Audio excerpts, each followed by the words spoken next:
My mom always used to tell me, when there's a will, there's always a way. There's nothing you can't do. I didn't really understand what she meant at the age of 5 years old. But as I grew up, I started to understand the effect of being positive and having a strong willpower no matter what obstacles you face during the course of your life. I'm sure you've heard this frequently, but I have lived and survived because of these words. I had a stroke at the age of 5. Most of you in the audience know I had an injury when I was younger. Well, this is the story behind that injury. I can't really answer the question of how it happened because I truly don't remember. I don't remember the feeling, I don't remember what I was doing. The one thing I can tell you is what my family told me happened. It was December of 2005, and we were sitting in my grandparents' house, and I was in my grandma's lap, and all of a sudden I became unresponsive. They tried talking to me, but still no response. They realized something was wrong with me when I wouldn't respond to a bar of chocolate. They took me to the emergency immediately and had me go through several MRIs to figure out what was wrong. And they knew I had hemiplegia on the left hemisphere, meaning that my right side was spastic and partially paralyzed. Because my right leg was so weak and the bones were so weak, I developed a new way of walking, which is quite common among children who have hemiplegia. A callus started to develop on the side of my foot. By the time I was 7, it became noticeable to the public. Since that point, I needed to constantly be in a leg brace up until my first surgery on June 23, 2010. The first leg brace I wore came up to my knee and had rotating hinges at the ankle. And when my ankle was able to form the right movement, I then shifted to a brace from my ankle to the tip of my toes. And this was all done to prevent me from walking on the edge of my foot. My first surgery was a tendon transfer and tendon elongation. I didn't really know what that meant, but that wasn't the important part. The looks I got for sitting in a wheelchair for 6 weeks were important. They ranged from being looks of pity to looks of sympathy and anywhere in between. It's when you're in those situations that you really begin to notice the facial expressions and what they all mean. It made me feel useless and hopeless. After I got the cast removed and rehabilitation begun, the amount of pain I had to go through was what I viewed to be insurmountable. During recovery, I had to wear a leg-length brace just to keep my knee from bending and allow my foot time to recover. The leg brace, unfortunately, was uncomfortable. It made me sweat quite a bit, and I hated it from the minute I wore it. But there was no way out of it, so I stuck with it. Not only was I supposed to have physical strength to keep up with the pain, but I also needed the mental strength, which at certain points I doubted I even had to begin with. For children, one of the most common questions asked is, why me? Why did I have to be the one to go through this? It could have been anyone else in the world. The amount of years I've spent thinking about these questions, I've only just hit my revelatory moment. And this revelation is something worth sharing, as anyone with a stroke can definitely relate. The reason is no more than that the world wants to show you what you can do, and wants to emphasize to you the incredible amount of strength that you have. Strokes, in my perspective, are a test for two things: perseverance and endurance. How much pain can you endure? How much can you push before letting life drown you? The more you fight, the better you'll feel about yourself. And for those that have gone through a stroke or something similar to it, you know that feeling of victory. That feeling in your heart that you did something today that you couldn't do the day before is astounding and definitely astonishes me each time. It may be something so small such as moving one toe up and down. Now, if I could make the entire audience feel the way I did after I took my first step, after my first surgery, I would without hesitation. It's mesmerizing. That's the only word I can use to describe it. You feel flooded with joy and your heart couldn't beat any faster. Yet at the same time, you're relieved. All those exercises that you viewed as useless and weren't doing you any good, but you did them anyway, well, they finally paid off. You've done it what you viewed as impossible the day before. And that feeling is the most rewarding feeling in the world.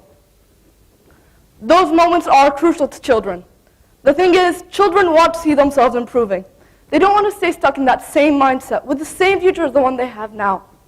A stroke is something that has such a large impact at such a young age, yet is rarely talked about or discussed.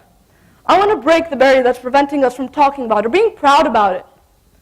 The way I see it is that by talking about my stroke, I'm making myself the victim. I'm putting myself at the center of attention. I hate that feeling so much because my story, just like all other children who have suffered like I have, is not a pity story. It's a story of strength and success. I don't know if this feels...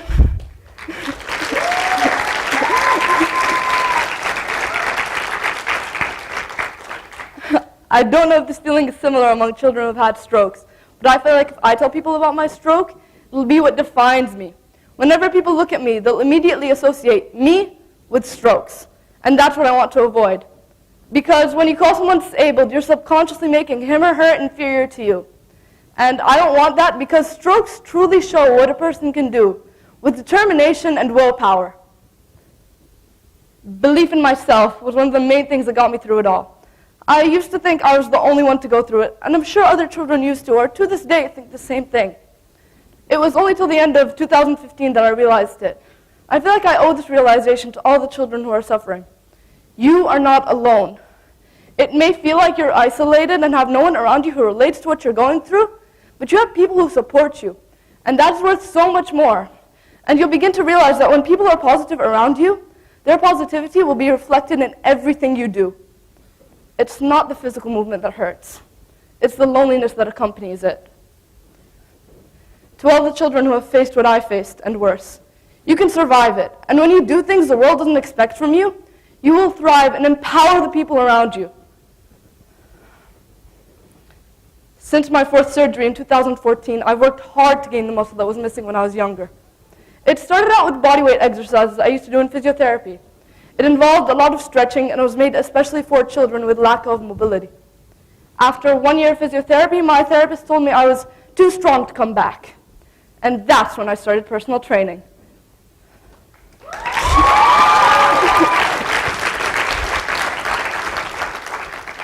Personal training was rigorous, and that's what most people don't enjoy about it. I loved it. It made me get that feeling of achieving the impossible that I guess you could say I'm addicted to. So I continued with it. I then began weightlifting, which made me feel like I could do anything because I had the strength to weightlift. It started out with bicep curls I used to do with 2 kgs in each hand. And as I did them more, my love for weightlifting increased. I ended up being able to do 7 pull-ups after 4 years of personal training, which I couldn't be happier about. I can also now do 12 bicep curls with 15 kg weights, which may not seem like a lot to you, but it is to me, and that's all that matters in the end.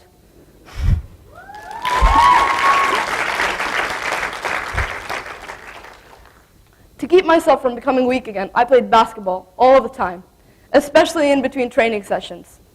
Every year I go to school basketball tryouts for the past 6 years, and every year they make their list of names accepted, and my name is never one of those names.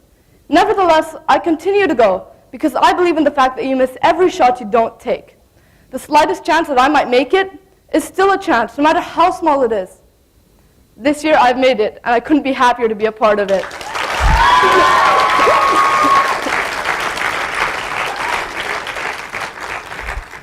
I'm the manager of the 2016 to 2017 varsity girls basketball team, and was also lucky enough to get the chance to play with them at one of our away games, which I couldn't be more honored to be a part of. If I didn't have the stroke, I wouldn't be able to do what I do today. So I'm not ashamed of it. Instead, I'm proud of it, and proud to say I had a stroke.